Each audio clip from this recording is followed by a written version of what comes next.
Students, in yesterday's online class, we studied scalar and vector quantities. Right? So today we will start the topic 4.2.1 of your textbook, which is position and displacement vector. So what is position vector and what is displacement vector? Both are different and both are important. See here, to describe or to represent the position of any object which is moving in the plane, we require a convenient point, say a reference, right? To describe the position of any body which is moving in this plane, we require a reference point. एक reference point होना चाहिए जिसके according में हम वो particular body जो कि movement कर रही है उसकी पोजीशन पता लगा सके। जैसे कि हम जानते हैं कि अगर कोई पर्सन रोड के ऊपर खड़ा है और 3-4 लोग अगर बस के अंदर बैठे हैं तो वो रोड के ऊपर खड़ा हुआ पर्सन को ऐसा लगेगा कि वो बस के अंदर बैठे हुए सारे के सारे मोशन में है, मतलब कि उसकी वेलोसिटी कुछ होगी, वो उसकी पोजीशन कंटिन्यूअसली चेंज हो रही है रिस्पेक्ट टू वो पर्सन जो कि खड़ा है। और अगर मैं उस पर्सन की बात करूं जो कि बस के अंदर बैठा है, तो बैठा हुआ पर्सन के लिए वो सारे पर्सन स्टेबल ही होंगे जो बस के अंदर है। ठीक है, तो मोशन जो है वो एक रिलेटिव आइडिया है, रिलेटिव होता है।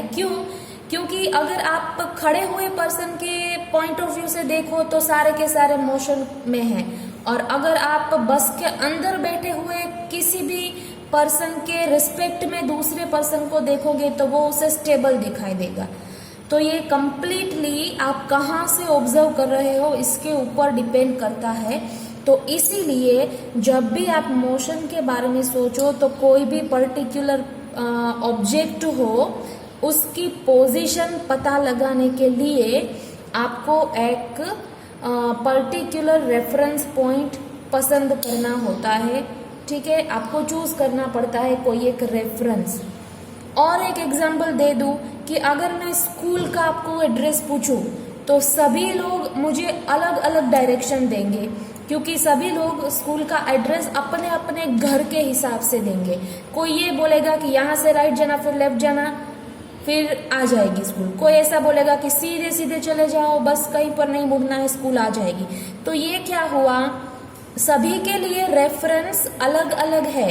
सभी लोग अपने अपने घर को रेफरेंस मानकर मुझे स्कूल का लोकेशन बताएंगे।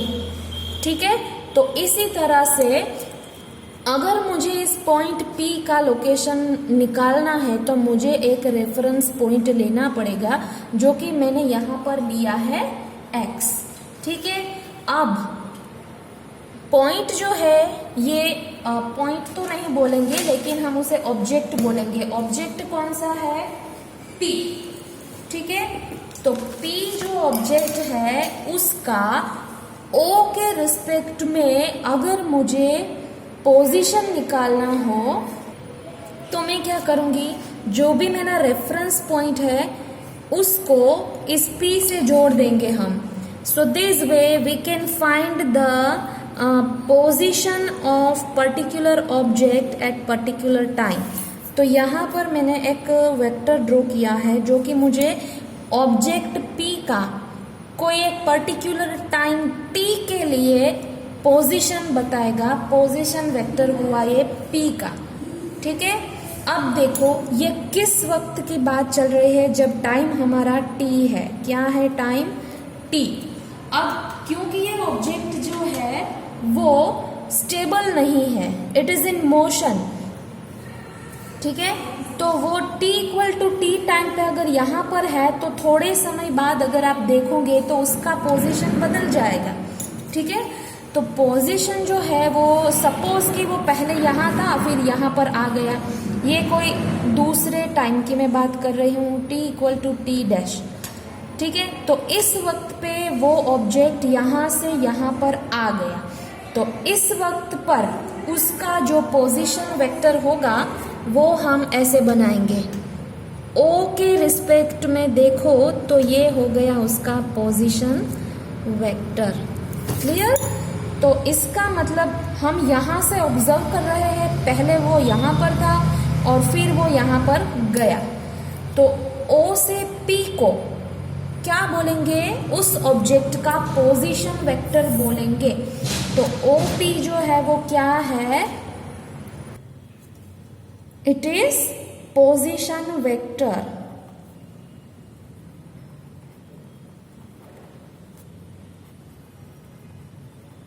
Of point P when time is t second. उस वक्त की बात है जब टाइम t है, उस वक्त का उसका पोजीशन वेक्टर क्या है? OP। अगर मैं इस पोजीशन वेक्टर को R नाम दे दूं तो ये मेरे लिए हो जाएगा वेक्टर R। तो मैं यहाँ पर लिख रही हूँ, ये है वेक्टर R जो कि पॉइंट P की पोजीशन बताता है हमें t equal to t time के ऊपर। अब दूसरी बार जब हमने दूसरे टाइम पर ऑब्जर्व किया तो वो पॉइंट यहाँ से यहाँ पर जा चुका था। पॉइंट मतलब कि ऑब्जेक्ट, हमने ऑब्जेक्ट को पॉइंट के फॉर्म में देखा है यहाँ पर, ठीक है। तो जो ऑब्जेक्ट है वो P से लेकर P डैश तक जा चुका है, ठीक है। तो अब दूसरे किसी भी टाइम मतलब कि T डैश टाइम की अगर बात करें तो पोजीशन वेक्टर होगा OP डैश, क्योंकि यहाँ पर मैंने डैश से मेंशन किया है, ठीक है। तो OP डैश ये वाला जो वेक्टर है वो क्या मुझे बताएगा? Position vector of P dash. कब? जब हमारा टाइम हो T डैश, मतलब कि कोई दूसरे टाइम की बात हो रही है। अगर मैं इस वेक्टर को R डैश नाम दे दूं तो ये हो जाएगा R डैश। क्लियर? तो पोजीशन वेक्टर किसे बोलते हैं? कोई भी एक रेफरेंस पॉइंट के रेफरेंस में हमें जो भी ऑब्जेक्ट है उसका पोजीशन निकालना है। वो वेक्टर जो उसकी पोजीशन देगा हमें, उसे हम पोजीशन वेक्टर बोलेंगे, ठीक है। और एक बात, वो ऑब्जेक्ट P पर था इनिशियली और बाद में चला गया P डैश पर। तो अगर मैं ये P एंड P डैश को जोड़ दूं इस तरह से, ठीक है, तो क्या मैं ऐसा बोल सकती हूँ कि ऑब्जेक्ट ने यहाँ से लेकर यहाँ तक डिस्प्लेसमेंट किया है। डिस्प्लेसमेंट का मतलब क्या होता है? पर्टिकुलर टाइम में उसकी पोजीशन में हो रहा चेंज, उसकी पोजीशन में कितना चेंज आया, वो होगा हमारे लिए डिस्प्लेसमेंट। तो अगर मैं P से P डैश तक की लाइन खींचूं और यहाँ पर मैं वेक्टर बना दूं तो ये मुझे मिला डिस्प्लेसमेंट वेक्टर, जो कि क्या है? P डैश, यहाँ पर लिखा है P dash. So this is what displacement vector, displacement vector, right. अगर उसे कोई नाम दे दिया जाए तो आप लिख सकते हो नाम भी यहाँ पर, लेकिन फिलहाल मैं इसे कोई नाम नहीं दे रही हूँ। तो P डैश हमारे लिए होगा डिस्प्लेसमेंट वेक्टर, ठीक है। अब डिस्प्लेसमेंट वेक्टर के बारे में एक लाइन लिखी है यहाँ पर, displacement vector is the straight line joining the initial and final position. ये है उसके लिए डेफिनेशन। इनिशियल पोजीशन से लेकर फाइनल पोजीशन तक अगर मैं लाइन करूँ, ज्वाइन करूँ इसे, तो जो भी मुझे मिल रहा है वो क्या है? Displacement vector. Okay, magnitude of displacement is either less or equal to the path length of an object between two points. ये हम ऑलरेडी इसके पहले वाले चैप्टर में पढ़ चुके हैं कि जो भी डिस्प्लेसमेंट है उसकी जो वैल्यू है वो या तो डिस्टेंस से इक्वल होगी या तो उससे कम होगी, ज़्यादा कभी नहीं होगी। उसके लिए मैं यहाँ पर एक्सप्लेन करती हूँ। देखो, वापस से मैं डायग्राम बनाती हूँ। ये मेरा एक प्लेन है जिसके अंदर पॉइंट P जो है वो अपनी पोजीशन बदल रहा है। ये हो गया मेरा plane, y axis, x axis, and ये हो गया रेफरेंस पॉइंट O। अब पॉइंट P यहाँ पर है, कब? जब हमारा टाइम है T। पॉइंट P ना पहले इधर गया, फिर इधर गया, फिर इधर मुड़ा और फिर यहाँ पर आया, तो यहाँ पर रुक गया। ठीक है, ध्यान से देखो। तो उसने ना ट्रैवलिंग कहाँ से कहाँ किया, देखो इतने सारे पाथ पे उसने ट्रैवल किया है। तो अगर मुझे डिस्टेंस निकालना हो तो सपोज कि ये पहले 2 मीटर गया, फिर यहाँ उसने 3 मीटर तक डिस्टेंस कवर किया, फिर ये 1 मीटर हुआ, फिर ये आधा मीटर हुआ, तो यहाँ पर रुका हुआ है। तो अगर मैं इसको ऐड करूँगी तो वो मुझे देगा डिस्टेंस। ठीक है, मान लो कि वो ऐसे रेंडमली कोई भी पाथ चूज कर रहा है, रेंडमली, जहां पर तुम कैलकुलेट भी नहीं कर पाते, इस तरह के पाथ से वो वहां पर पहुंचा। ये इसको मैं पी डैश नाम देती हूँ, ये फाइनल पोजीशन। तो कोई भी पाथ ले ले, इससे पोजीशन वेक्टर को कोई फर्क नहीं पड़ा। देखो पोजीशन वेक्टर तो वही है, इनिशियल पोजीशन से लेकर फाइनल पोजीशन तक। तो डिस्प्लेसमेंट वेक्टर कभी नहीं बदलेगा, वो कोई भी पाथ ले ले ट्रैवल करने को। ठीक है, लेकिन डिस्प्लेसमेंट वेक्टर क्या होता है, दोनों ही ऑब्जेक्ट की इनिशियल पोजीशन, मतलब एक ही ऑब्जेक्ट है, उसकी इनिशियल पोजीशन और फाइनल पोजीशन के बीच का मिनिमम डिस्टेंस होगा वो। ठीक है, तो वही लिखा है कि magnitude of displacement is either less or equal to the distance of an object between two points। तो position vector and displacement vector I think आपको समझ में आ गया है। Now we will go for next topic. Next topic is topic number 4.2.2 equality of vectors. Equality of vectors में हम ये देखेंगे कि किन किन वेक्टर्स को हम इक्वल वेक्टर बोलेंगे और किन किन वेक्टर को हम अनइक्वल वेक्टर बोलेंगे। तो वेक्टर जो है उसके पास टोटल 2 चीजें होती है, एक तो मैग्नीट्यूड और दूसरा उसकी डायरेक्शन। तो ये फिक्स है कि जो भी वेक्टर हो आपके पास, अगर उसका मैग्नीट्यूड एंड डायरेक्शन दोनों ही सिमिलर हो तो उसे हम इक्वल वेक्टर बोलेंगे। ठीक है, अगर मैग्नीट्यूड इक्वल है लेकिन डायरेक्शन इक्वल नहीं है तो भी वो अनइक्वल माना जाएगा, और अगर मैग्नीट्यूड्स अलग अलग है, डायरेक्शन सेम है, तो भी वो अनइक्वल ही माना जाएगा। इन शॉर्ट दोनों ही इक्वल होने चाहिए। तो यहाँ पर देखो मैंने कुछ एग्जाम्पल्स दिए हैं इक्वल वेक्टर के। पहला वेक्टर है ए, दूसरा उसके नीचे है बी। देखो दोनों की लेंथ सेम है, मतलब कि वैल्यू उसका मैग्नीट्यूड भी इक्वल है और डायरेक्शन भी देखो सेम है। तो यहाँ पर A and B equal vector है। Similarly here vector A is here and vector B is in this direction, तो directions are equal. And if you will see the length are equal. ये जो vector की length है ना, वो उसका magnitude represent करती है। तो क्योंकि ये लेंथ में सेम है तो इसका मतलब ये मानेंगे कि इसका मैग्नीट्यूड भी सेम है। ठीक है, तो यहाँ पर भी ये दोनों इक्वल वेक्टर है। See here both the vectors are going in same direction and the length is also equal. तो ये भी इक्वल वेक्टर है, देख लो यहाँ पर भी इक्वल वेक्टर है।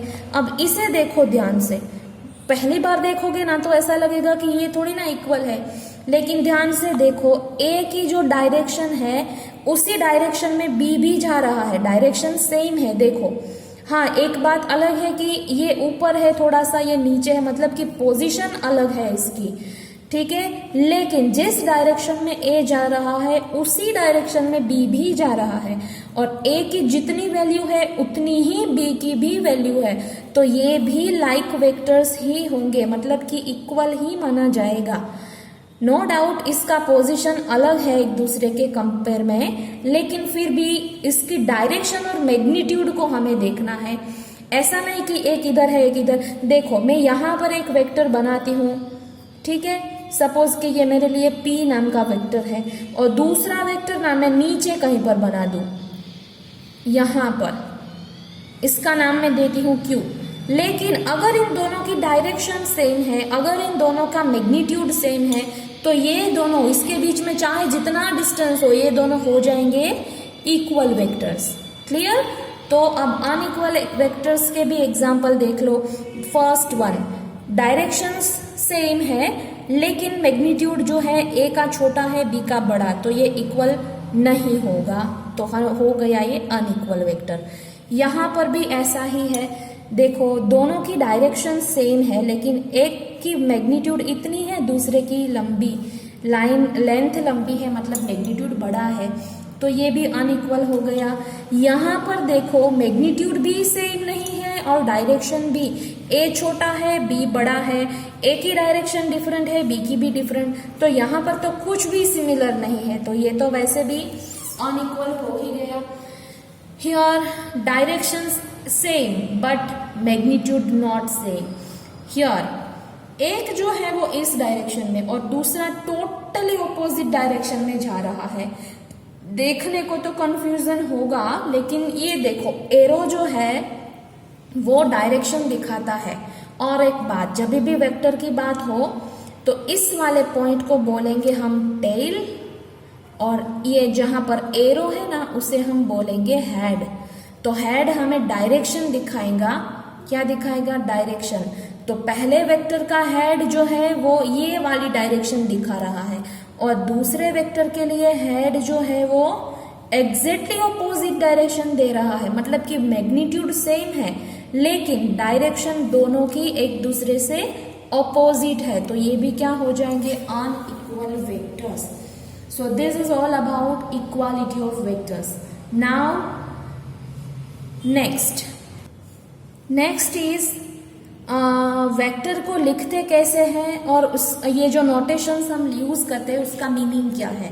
तो देखो, अगर कोई अल्फाबेट के ऊपर एरो की साइन है तो ये हो गई वेक्टर, ठीक है। तो वेक्टर को रिप्रेजेंट करने का ये तरीका है, या तो अल्फाबेट के ऊपर आप वेक्टर लगा दो, या तो इसी लेटर को बोल्ड कर दो, थोड़ा सा बोल्ड करके लिखो, तो भी ये वेक्टर माना जाता है। तो वेक्टर को रिप्रेजेंट करने के ये दो तरीके हैं, या तो अल्फाबेट के ऊपर एरो लगा दो, या तो लेटर को बोल्ड में लिखो।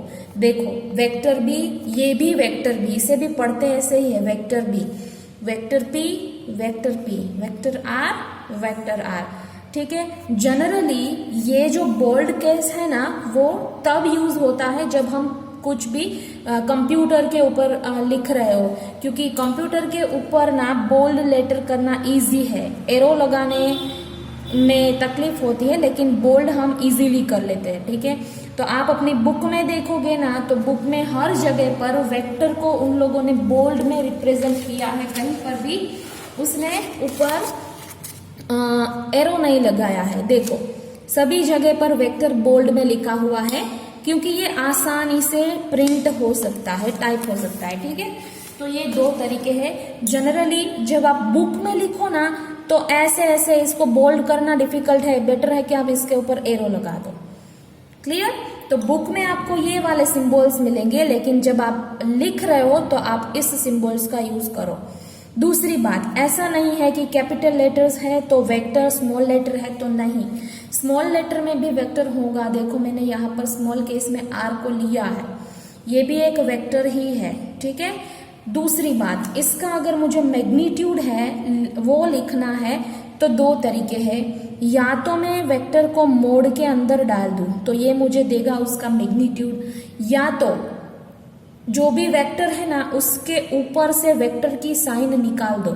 मतलब कि ए को सिंपली लिख दो, बी को ऐसे के ऐसे ही लिख दो, पी को भी ऊपर से एरो निकाल के लिखो, तो अब ये मुझे क्या देगा? मैग्नीट्यूड देगा, ठीक है।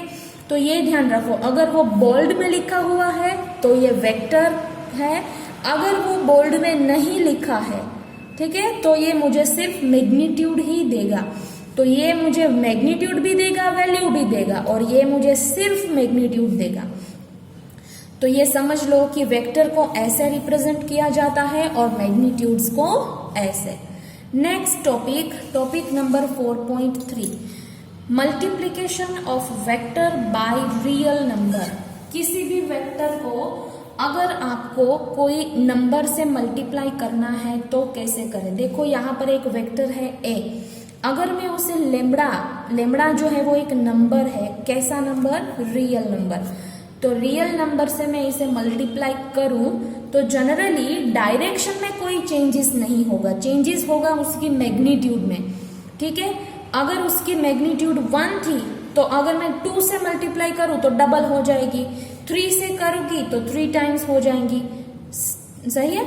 तो जिस भी नंबर से आप वेक्टर को मल्टीप्लाई करते हो, देखो क्योंकि ये नंबर है तो ये तो नंबर ही है और ये वेक्टर है तो इसके पास नंबर भी है एंड डायरेक्शन भी है। तो मल्टीप्लाई जब करोगे तो नंबर का नंबर के साथ मल्टीप्लिकेशन होगा, डायरेक्शन में कोई चेंजेस नहीं होगा। ठीक है। तो देखो यहाँ पर लेमड़ा को अगर मैंने ए से मल्टीप्लाई किया तो मैग्नीट्यूड ये मिलेगा लेमड़ा इंटू ए। नोटेशन को ध्यान से देखो, लेमड़ा के साथ मैंने ए लिखा हुआ है, वो बोल्ड लेटर में नहीं है और उसके ऊपर एरो भी नहीं है, मतलब कि ये मैग्नीट्यूड रिप्रेजेंट कर रहा है। तो लेमड़ा को मैग्नीट्यूड से मल्टीप्लाई करो। सेम थिंग दूसरे नोटेशन में ऐसे भी लिखो, लेमड़ा को मॉड्यूलस, यहाँ पर मोड लगा दिया, ये भी हो गया मैग्नीट्यूड, और ऐसे भी लिख सकते हो मोड के अंदर दो। तो ये तीनों ही मैग्नीट्यूड रिप्रेजेंट कर रहा है। क्लियर। नीचे दूसरा एग्जांपल है, कोई बी नाम के वेक्टर को मैं एम से मल्टीप्लाई करूं तो एम को वेक्टर की मैग्नीट्यूड से मल्टीप्लाई किया तो एम इंटू बी। दूसरा तरीका है M into modulus of vector B, और तीसरा तरीका है दोनों को मोड के अंदर डाल दो। ठीक है। हाँ, और एक बात, अगर जिस नंबर से आप मल्टीप्लाई कर रहे हो वो नंबर नेगेटिव हुआ तो माइनस लेमड़ा है, तो इसका मतलब करना तो हमें ऐसे ही है, बस माइनस की साइन आगे आ जाएगी क्योंकि वो नेगेटिव है। तो जैसे कि एक एग्जांपल दूं मैं कि मैं एक मेरे पास वेक्टर है, उसको मैं मल्टीप्लाई कर रही हूँ कोई नेगेटिव नंबर से। सपोज देखो ये वेक्टर है ए, हाँ नीचे दो एग्जांपल ऑलरेडी दिए हुए, देखो ए है, उसको मैं 2 से मल्टीप्लाई कर रही हूँ तो देखो चेंजेस क्या है, ए की जो वैल्यू है वो डबल हो गई, देखो लेंथ बढ़ गई उसकी, डबल हो गई। ठीक है। डायरेक्शन में कोई चेंज नहीं हुआ, वही डायरेक्शन में जा रहा है, लेकिन 2 से मल्टीप्लाई करने से वो डबल हो गया 2a। समझे। और ये देखो यही वेक्टर को अगर मैं -2 से मल्टीप्लाई करूं तो क्या हो रहा है, डबल भी हो गया, और क्योंकि माइनस हुआ तो मैंने यहाँ पर डायरेक्शन ऑपोजिट कर दी। हाँ, मैंने बोला था कि डायरेक्शन नहीं बदलेगी, ठीक है, लेकिन नंबर नेगेटिव है मतलब कि वो ऑपोजिट डायरेक्शन ही देगा। क्लियर। तो इस केस में डायरेक्शन ऑपोजिट हो रही है, बाकी इसका मतलब ये नहीं है कि डायरेक्शन बदल जाएगी। सही है। Now we will go for next. ये तो हुई वेक्टर के साथ कोई नंबर के मल्टीप्लिकेशन की बात। अगर मैं फिजिकल क्वांटिटी की बात करूं तो हमें पता है वेलोसिटी क्या है, डिस्प्लेसमेंट अपॉन टाइम। यहाँ पर वेलोसिटी वेक्टर क्वांटिटी है, डिस्प्लेसमेंट भी वेक्टर है, और टाइम जो है वो स्केलर क्वांटिटी है। ठीक है। तो अगर मुझे डिस्प्लेसमेंट का फॉर्मूला निकालना हो तो मैं v इंटू टी करूंगी, तो displacement equals to T into V. यहाँ पर ध्यान से देखो ना, तो t जो है वो स्केलर क्वांटिटी है और v जो है वो वेक्टर क्वांटिटी है। तो यहाँ पर एक स्केलर क्वांटिटी का मल्टीप्लिकेशन एक वेक्टर के साथ हो रहा है।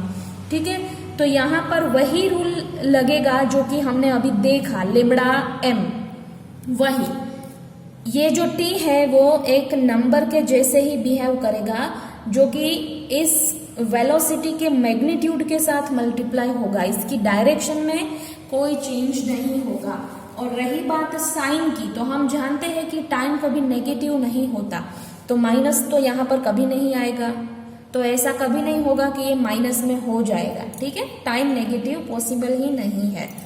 तो ये हो गई इस तरह की फिजिकल क्वांटिटी की बात, जहां पर एक स्केलर क्वांटिटी है और दूसरी vector. The dimensions of displacement is the product of the dimensions of T and velocity v। मतलब क्या बोला है, सेकेंड चैप्टर में हमने डायमेंशनल एनालिसिस में पढ़ा था हमने कि क्योंकि ये फिजिकल क्वांटिटी है तो इसके पास उसके पर्सनल डायमेंशंस होंगे। देखो ये टाइम है तो टाइम का डायमेंशन क्या है, m0 l0 t1, और क्योंकि ये वेलोसिटी है तो वेलोसिटी का डायमेंशन क्या होगा, m1 l0 नहीं m0 l1 t-1। ये हो गया वेलोसिटी का डायमेंशन। तो जब भी आप मल्टीप्लाई करोगे इन दो फिजिकल क्वांटिटी को, तो जो नई क्वांटिटी बन रही है उसका डायमेंशन निकालो, तो ये दोनों डायमेंशंस भी मल्टीप्लाई होंगे।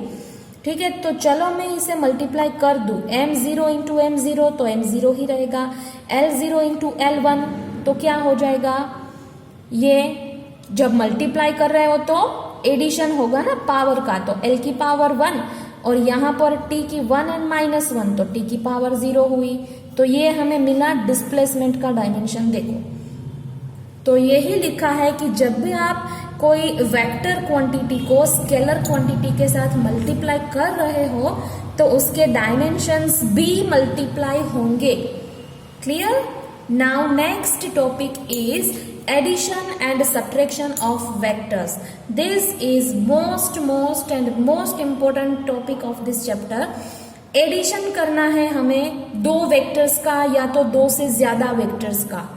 जैसे कि मैंने कल बताया था कि स्केलर का जो एडिशन है ना वो जनरली एरिथमेटिक ऑपरेशंस को फॉलो करता है। जिस तरह से दो नंबर्स ऐड होते हैं, दो नंबर्स सब्ट्रैक्ट होते हैं, वही रूल स्केलर के लिए है। देखो यहाँ पर ये कल का है, ठीक है, लेकिन वेक्टर के लिए ऐसा नहीं है। वेक्टर के लिए आप 8 में 6 ऐड करो तो 14 भी आ रहा था, 2 भी आ रहा था, 10 भी आ रहा था। तो एक ही वेक्टर को ऐड कर रहे हो लेकिन हर बार अलग अलग आंसर आ रहा है।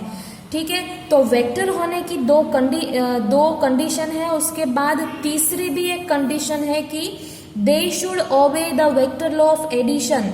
वेक्टर्स जो होते हैं उसे vector law of addition follow करना पड़ता है। स्केलर जो है वो किस लॉ के अकॉर्डिंग ऐड होते हैं? एरिथमेटिक ऑपरेशंस के लॉ से। मतलब कि जैसे आप सिंपल नंबर को ऐड कर रहे हो वही रूल होता है स्केलर के लिए, लेकिन वेक्टर के लिए उसका खुद का रूल है जिसे हम बोलेंगे वेक्टर लॉ ऑफ एडिशन। तो यही जो वेक्टर लॉ ऑफ एडिशन है वो अब हम समझें। तो वेक्टर लॉ ऑफ एडिशन में हमारे पास दो तरह के लॉ है। पहला है ट्राइंगल लॉ, दूसरा है पैरेललोग्राम लॉ। ठीक है, अब चलो डिटेल में जाएंगे हम। ये देखो, here I had drawn 2 vectors. ये पहला वेक्टर है A, ये दूसरा वेक्टर है B, राइट। अब हम करेंगे इसका एडिशन ट्राइंगल मेथड से, और उसका दूसरा भी एक नाम है head to tail method. Triangle method बोलो या तो हेड टू टेल मेथड बोलो, दोनों का मीनिंग एक ही होता है। अब क्यों हम इसे हेड टू टेल बोलते हैं और क्यों हम इसे ट्राइंगल, चलो देखते हैं।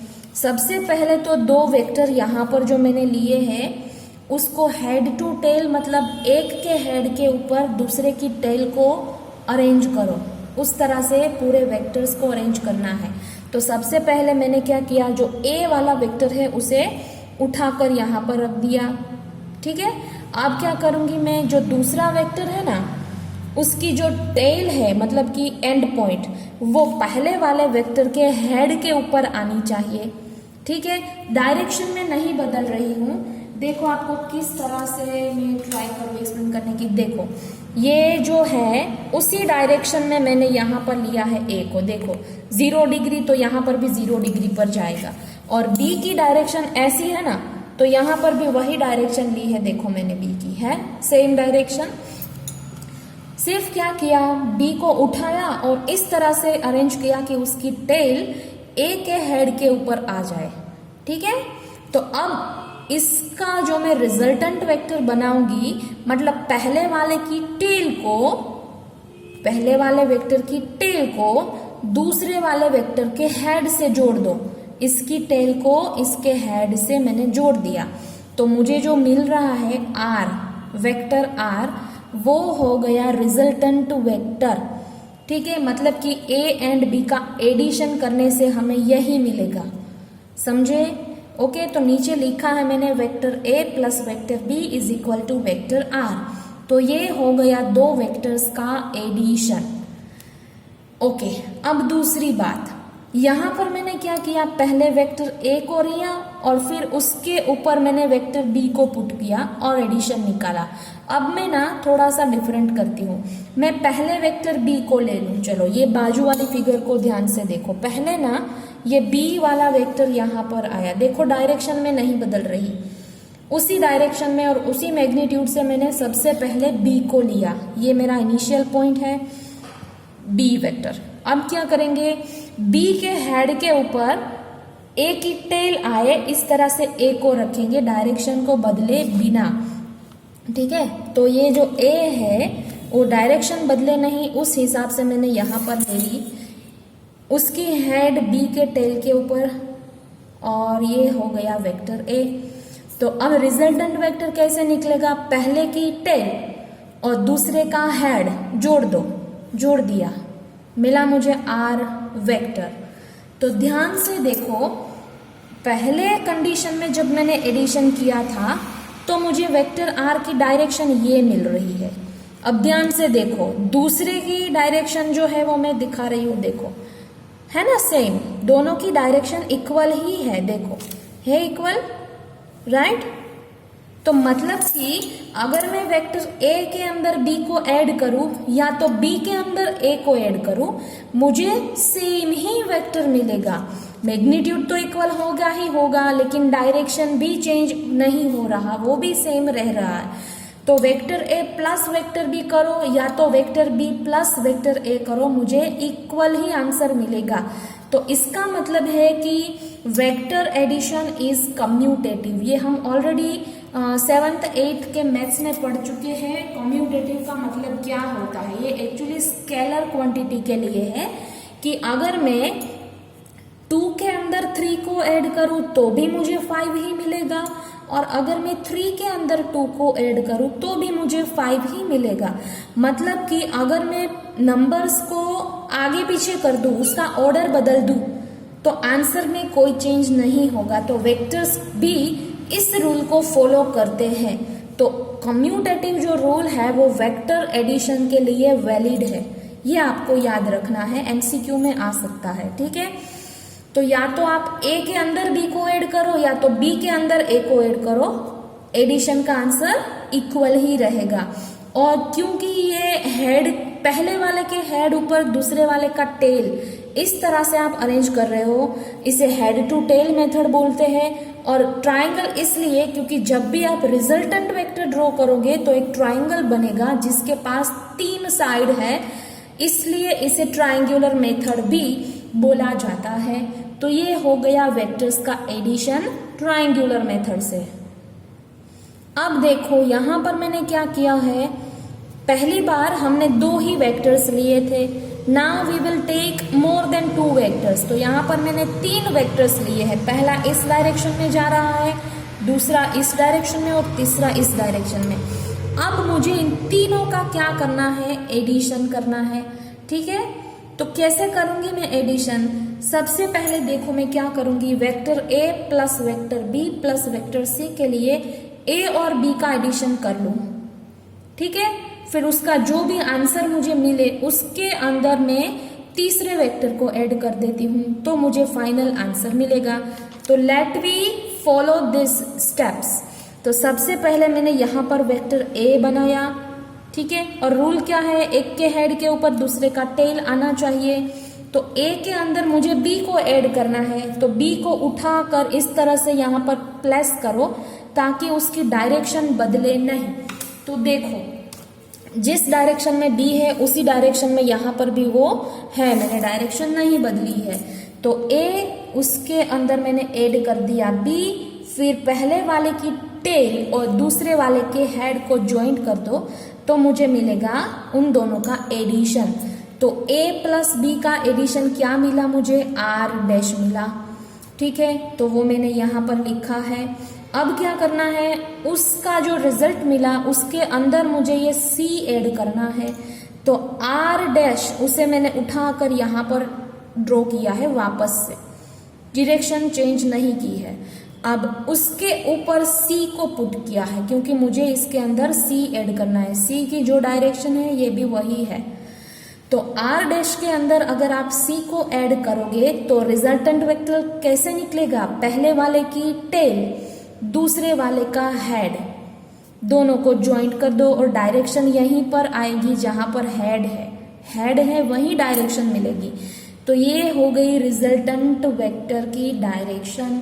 इसे मैं बोलूँ आर, फाइनल आंसर। तो आर डैश में अगर मैंने सी को ऐड किया तो मुझे वेक्टर आर मिला, ये हो गया फाइनल आंसर। ठीक है, तो A plus B plus C, vector A plus vector B plus vector C का आंसर क्या मिला मुझे? Vector R. तो इस तरह से होता है एडिशन अगर दो से ज्यादा वेक्टर्स हो। अगर और भी एक वेक्टर दे दिया जाए, फोर्थ वेक्टर, तो क्या करोगे? जो इसका आंसर है उसमें वापस से उस फोर्थ वेक्टर को ऐड कर दो। तो ये वेक्टर है उसे उठाकर ड्रॉ करो और उसमें चौथा वेक्टर जो भी है वो यहाँ पर पुट करो और वापस से रिजल्टेंट निकालो। इस तरह से वेक्टर्स का होता है एडिशन। ओके, अब हम पढ़ेंगे एक रूल। क्या रूल है? देखो मैंने क्या किया है, पहले ना वेक्टर ए ड्रॉ किया, फिर इसकी हेड के ऊपर वेक्टर बी की टेल आए उस हिसाब से मैंने वेक्टर बी को अरेंज किया, जैसे कि यहाँ पर किया था, ए इसके ऊपर बी। अब बी की जो हेड है ना, इसके ऊपर वेक्टर सी की टेल आए, इस तरह से सी को एक साथ तीनों का एडिशन कर रही हूं मैं, ताकि ये अलग अलग ना करना पड़े। ठीक है, तो ए फिर उसके ऊपर बी और बी के ऊपर सी, डायरेक्शन ना बदले, ये हमें ध्यान रखना है खास।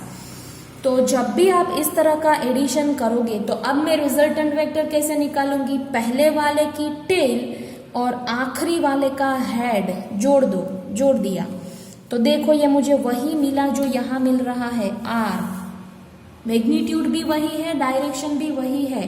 तो दो बार करने की बजाय एक ही बार करने से भी मुझे आर मिल गया। तो इस तरह से भी आप कर सकते हो, इसीलिए ये वाली method head to tail method बोली जाती है। एक के हेड के ऊपर दूसरे की टेल आनी चाहिए। क्लियर? और एक बात देखो, अगर मैं ए वाले का टेल बी वाले के हेड से जोड़ दूं, ये डॉट से मैंने बनाया, डैश डैश वाली लाइन से, तो ये मुझे ए एंड बी का एडिशन देगा, जो कि यहाँ पर है हमारे पास। ए की टेल और बी का हेड अगर मैं जोड़ दूं तो क्या मिलेगा मुझे? ए प्लस बी मिलेगा। तो इनडायरेक्टली मैंने क्या है, देखो ये ए प्लस बी वेक्टर हुआ, फिर उसके हेड के ऊपर सी की टेल आ रही है। ध्यान से देखो, ए प्लस बी वेक्टर जो है उसके हेड के ऊपर सी की टेल है। ठीक है, तो मैंने इनडायरेक्टली ए प्लस बी के अंदर सी को ऐड किया है, तो ये क्या मिला मुझे? ए प्लस बी प्लस सी मिला। ठीक है, मैं एसोसिएटिव प्रॉपर्टी एक्सप्लेन कर रही हूँ। देखो, तो पहले मैंने क्या किया, ए प्लस बी किया, जो कि मुझे ये मिला, और फिर उसके अंदर सी को जोड़ा तो मुझे आर मिला। अब क्या करेंगे हम? पहले बी प्लस सी करते हैं। चलो, तो बी कहाँ पर है? यहाँ पर। ध्यान से देखो, बी इज हियर, राइट। अब बी की टेल को सी के हेड से अगर मैं जोड़ू तो मुझे बी प्लस सी मिलेगा ना। रूल तो यही है कि पहले वाले की टेल और दूसरे वाले का हेड उसे जोड़ दो। तो देखो मैंने जोड़ दिया, तो यहाँ पर इस डायरेक्शन में मुझे क्या मिलेगा? Vector B plus vector C मिलेगा। ठीक है, ए को भूल जाओ थोड़ी देर के लिए, क्या कर रही हूं मैं? सिर्फ बी प्लस सी कर रही हूँ, ये भूल जाओ। तो बी वेक्टर है, उसके अंदर सी को ऐड करना है, तो बी की टेल और सी का हेड जोड़ दो, तो ये मुझे बी प्लस सी वेक्टर मिला। अब क्या करना है? यहाँ पर ऑलरेडी ए वेक्टर है, देखो, तो हम ये बोले कि ए वेक्टर का जो हेड है ना, उसी पर बी प्लस सी की टेल आ रही है। देखो, तो बी प्लस सी यहाँ से शुरू हो रहा है, यहाँ खत्म, यहाँ पर उसका हेड है। तो मतलब पहले वाले वेक्टर का टेल और दूसरे वाले वेक्टर का हेड जोड़ दो, तो यही मिलेगा मुझे। देखो, यही मिलेगा मुझे, जो कि मुझे ए प्लस बी प्लस सी मिला। तो पहले मैंने बी प्लस सी निकाला और फिर उसके अंदर ए को ऐड किया, तो भी मुझे आर ही मिल रहा है आंसर। समझे? तो एसोसिएटिव प्रॉपर्टी क्या बताती है कि आप ए प्लस बी करो और बाद में सी को ऐड करो, या तो बी प्लस सी करो और बाद में ए को ऐड करो। दोनों ही कंडीशन में आपको सेम ही आंसर मिलेगा। मतलब कि वेक्टर एडिशन जो है वो कम्यूटेटिव प्रॉपर्टी तो फॉलो करता ही है, साथ ही साथ वो एसोसिएटिव प्रॉपर्टी भी फॉलो करता है। क्लियर? तो वेक्टर्स का जो एडिशन है वो कम्यूटेटिव प्रॉपर्टी भी फॉलो करेगा और एसोसिएटिव प्रॉपर्टी भी फॉलो करेगा। So that's all about addition. Now we will go for next. Next is null vector और जीरो वेक्टर। तो नल वेक्टर किसे बोलते हैं? नल मतलब जिसकी मैग्नीट्यूड जीरो हो, इसलिए उसे जीरो वेक्टर भी बोलते हैं। तो ये मैंने ऑलरेडी कल भी एक्सप्लेन कर दिया था, ये एग्जांपल लिया था। देखो अगर यहाँ पर एक बॉल है, क्या है? बॉल। एक लड़का उसे इस तरफ खींच रहा है, दूसरा उसे इस तरफ खींच रहा है, एग्जैक्टली ऑपोजिट डायरेक्शन में खींच रहा है दोनों। पहला जो है ना, उसके ऊपर 5 न्यूटन का फोर्स लगा रहा है लेकिन इस डायरेक्शन में। दूसरा लड़का भी उसके ऊपर सेम ही मैग्नीट्यूड मतलब 5 न्यूटन का ही फोर्स लगाएगा लेकिन इस डायरेक्शन में। तो रिजल्ट क्या निकलेगा? बॉल वहीं के वहीं रहेगा, वो किसी भी डायरेक्शन में नहीं जा पाएगा क्योंकि एक का फोर्स दूसरे के फोर्स को कैंसिल कर देगा। ठीक है? तो इन अल्टीमेटली बॉल के ऊपर फोर्स जो लग रहा है वो जीरो है, राइट? तो यहां पर बॉल विल रिमेन स्टेबल क्योंकि रिजल्टेंट फोर्स क्या है? Zero. Ball will remain stable because resultant force is zero. तो वेक्टर्स का भी ऐसा ही है। देखो एक वेक्टर इस डायरेक्शन में है, उसके सेम मैग्नीट्यूड का वेक्टर नीचे ले लो लेकिन डायरेक्शन ऑपोजिट बना दो। तो अगर इस वाले वेक्टर के अंदर मैं इसे ऐड कर दूं तो क्योंकि दोनों की डायरेक्शन एग्जैक्टली ऑपोजिट है तो इसका एडिशन होगा जीरो। क्योंकि ये वेक्टर ए है तो ये हो जाएगा ऑपोजिट मतलब कि माइनस ए। तो ए के अंदर में माइनस ए को ऐड करूं तो हो जाएगा जीरो। तो इसे बोलते हैं नल वेक्टर या तो जीरो वेक्टर। अब जीरो वेक्टर के कुछ प्रॉपर्टीज भी है जो नीचे लिखी हुई है। पहली प्रॉपर्टी, किसी भी वेक्टर के अंदर आप जीरो को ऐड करो तो कोई फर्क नहीं पड़ेगा, वो ए ही रहेगा, मतलब कि वेक्टर ए ही रहेगा। अगर जीरो से किसी भी स्केलर क्वांटिटी को मल्टीप्लाई किया जाए तो हम जानते ही है, जीरो को किसी भी नंबर के साथ आप मल्टीप्लाई करो, मतलब कि कोई भी वेक्टर है ना उसके मैग्नीट्यूड से मल्टीप्लाई करो। वेक्टर के पास तो दो क्वांटिटी है, मैग्नीट्यूड भी है और डायरेक्शन भी। तो जीरो को अगर किसी वेक्टर के मैग्नीट्यूड से मल्टीप्लाई करो तो आंसर जीरो ही आएगा, और जीरो को अगर किसी वेक्टर से मल्टीप्लाई करो तो भी आंसर जीरो ही आएगा। तो ये तीन प्रॉपर्टी है जीरो की वेक्टर्स के लिए। हाँ, और एक बात, एडिशन के लिए हमने ट्राइंगल मेथड देखी है, अभी और एक मेथड हम देखेंगे, parallelogram method. So for that see here vector A and here vector B. So this will give us the resultant vector, that is addition of two vectors a plus b. This we already studied in triangular method, right? Now we will go for parallelogram method. तो उसमें क्या करना है, parallelogram में जो दो vectors हमारे पास है उसको उठाकर एक कॉमन पॉइंट के पास लाना है। क्या करना है, दोनों को उठाकर एक कॉमन पॉइंट के ऊपर ला दो। तो देखो वेक्टर ए जो है वो यहाँ है, वेक्टर बी यहाँ, दोनों को इस कॉमन ओरिजिन के ऊपर रख दिया मैंने, दोनों की टेल को जोड़ दिया, एक साथ कर दिया टेल्स को। ठीक है, एक इधर जा रहा है एक इधर जा रहा है। अब हमें निकालना है इसका एडिशन। तो पैरेललोग्राम जो है वो मैंने यहाँ पर ड्रॉ किया हुआ है। देखो ये जो है ना बी के हेड के ऊपर से वेक्टर ए के पैरेलल एक लाइन मैंने बनाई है जो वेक्टर ए से कैसी है, पैरेलल है। ठीक है, तो मुझे यहां तक लाइन मिली। अब क्या करना है, ये जो वेक्टर ए है उसके हेड के ऊपर से, देखो इसकी डायरेक्शन यहाँ है तो हेड इसी तरफ होगा, तो दोनों के हेड के ऊपर से ही हमें काम करना है। बी के हेड के ऊपर से लाइन बनाओ तो ऐसी गई, ए के हेड के ऊपर से लाइन बनाओ, लेकिन कैसी लाइन, जो बी से पैरेलल हो, पैरेलल लाइंस मैथमेटिक्स। तो यहां से इस वाले वेक्टर से पैरेलल हो, इस तरह की लाइन बनाओ तो ऐसे जाएगी, ये वाली डॉट से दिखाई है मैंने। ठीक है, तो ये पैरेलल लाइंस जहां पर एक दूसरे को क्रॉस करेगी वो वाला पॉइंट ये होगा, और उस पॉइंट को अच्छा ठीक है, अगर ध्यान से देखो तो ये कब क्वाड्रिलेटरल हो गया, जो कि है पैरेललोग्राम। सही है। तो अब जो कॉमन ओरिजिन हमने लिया है, उस ओरिजिन से हमें एक डायगोनल बनाना है क्वाड्रिलेटरल के लिए। पैरेललोग्राम का डायगोनल बना दो तो ये हमें डायरेक्शन मिलेगी। तो ये बन गया हमारा a प्लस बी, मतलब कि हमें एडिशन मिल गया a एंड b का। देखो ये अल्टीमेटली वही हो रहा है जो ट्राइंगल में हो रहा था, इसीलिए मैंने दोनों ही पास पास बनाए हैं ताकि आपको समझ में आए कि अगर ट्राइंगल मेथड से कर रहे हो तो जिस डायरेक्शन में मिल रहा है a प्लस बी, सेम वही आंसर, वही मैग्नीट्यूड, वही डायरेक्शन में आ रहा है पैरेललोग्राम से भी।